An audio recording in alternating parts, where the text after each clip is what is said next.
calculate the value of your time. Whether you clean, cook, wait in line, you're effectively using your precious resource that is also limited, the time. And time has a very nice feature that is linking it to the topic of this course. So time can be exchanged for money. If I work more, so I devote my time, I can get money for that. I can also buy some time in a sense, so I can delegate some of the things and in this way have more time. Therefore, no wonder that an important part of our framework for spending less is actually to calculate the value of time. And later on, we're going to use it to do something which is called make it or buy it analysis that will help us make more rational choices. Before we move on to that, we'll shortly discuss how to calculate the value of time. We've already a little bit illegally used it in some of the previous case studies, but here I'm going to address it in a more proper manner.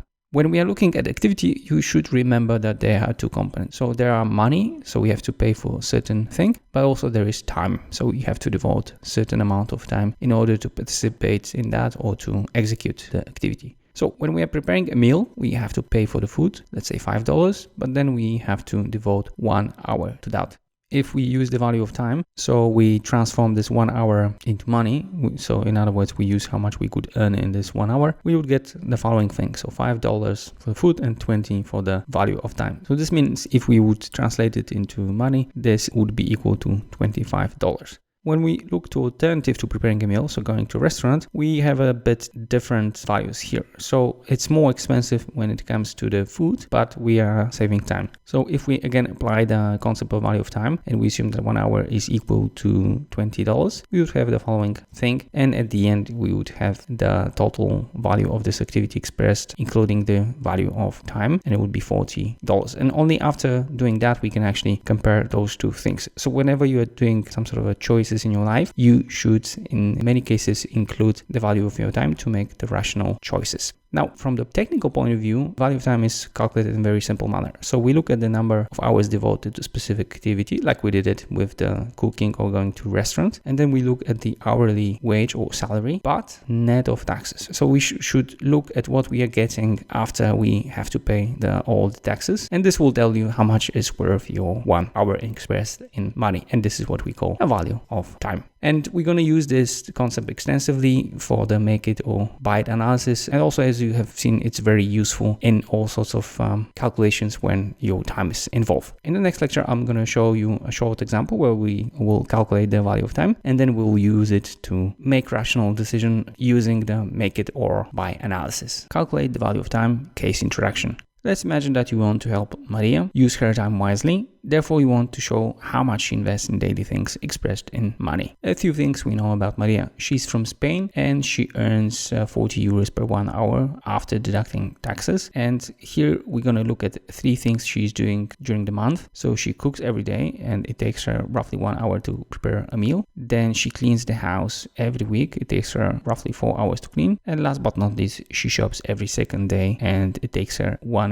hours per one visit. Now, please pause this lecture and use this data provided here to estimate what is the value of time she devotes to each and every activity. So how much is worth her time that she devotes to cooking every month, to cleaning, and obviously to shopping. Once you're done with that, please move to the next lecture where I will show you the solution to this case study. Please open a file attached to the lecture, which is called Value of Time Maria, and you will see in the sheet master a table of content. So we have a value of time calculated for different activities, and we have a one sheet which is called parameter. We're going to start with that. Here you will find that we have put the hourly salary wage of Maria after taxes, and obviously if we change it, it will impact all the calculations we've got in other sheets. Now let's go to the value of time, and here you will see that we calculated separately the value for each and every activity. So here it's for cooking, for cleaning, and then we've got for shopping. Every activity is calculated in the very same manner. So we look at the number of hours per month devoted to a specific activity, and then we've got the hourly salary wage after taxes from the sheet parameter here. This means that, for example, for cooking, we are spending 1,200 euro, expressed obviously in the value of time. And this comes from the fact that we knew that she's cooking every day, so she's doing this 30 times per month. And then we also know that she devotes roughly 1 hour to that. So in total, it means that she's devoting 30 hours to that, multiplied by 40 euro per hour. We get that this is worth 1,200 euros. In the very same manner, we calculated cleaning. So we have got the number of hours and the hourly wage. Number of hours is calculated in a very simple manner. So we've got number of times we clean per month. So it's 4 times, and then 4 hours per one cleaning. This means that during the month we spend 16 hours. Shopping, again, done in a very same manner. In total, we get that all these activities are worth almost 3,000 euros. This is due to the fact that cooking is pretty expensive as we do it every day. Then cleaning, it's not that often done by itself. It takes a lot of time. And obviously shopping, since we do it every second day, it takes also a lot of time, and therefore the value of time is quite high. So that's in short, compare it with your solution. And if you have any questions regarding that, please let me know. Again, I would recommend that you do that for yourself. So enlist all the things you are doing to which you are devoting your time. Use your hourly salary wage after taxes, and this will enable you to calculate what we have done here. So the value of your time that you devote to activities.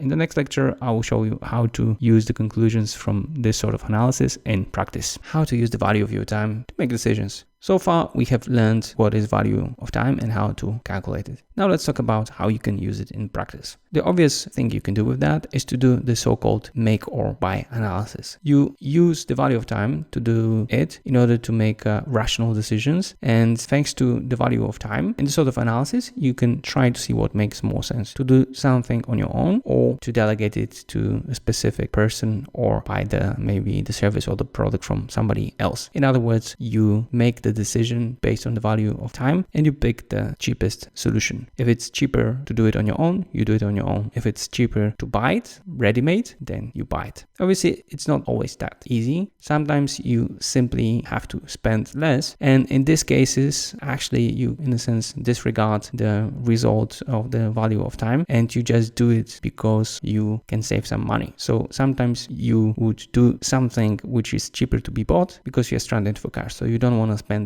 cash, but you have time that you can spend. However, in other cases, you can turn your time into money. And in those cases, you can actually use the value of time and make or buy analysis and decide to delegate certain things to other people and firms. This obviously means that in order to see the savings, you have to work more. So in other words, earn sufficient amount of money to buy for the supplier who is doing the things instead of you. So in order to show you how you should act in practice, we have built a simple rule. So you start with a make or buy analysis where you look at how much it is to buy a product or service and how much it would cost in terms of value of time to do certain things on your own. Once you've got the result, you look what's cheaper. If it's cheaper to do it on your own, so the value of time is lower than the price you would have to pay for something, you simply do it on your own. If it's more expensive, you should ask yourself another question: do you need the cash? If you don't need the cash, then you should look at other criteria. For example, happiness. If cooking makes you happy, then maybe it makes sense to do it. If it doesn't, maybe it makes sense to delegate it and just go to a restaurant.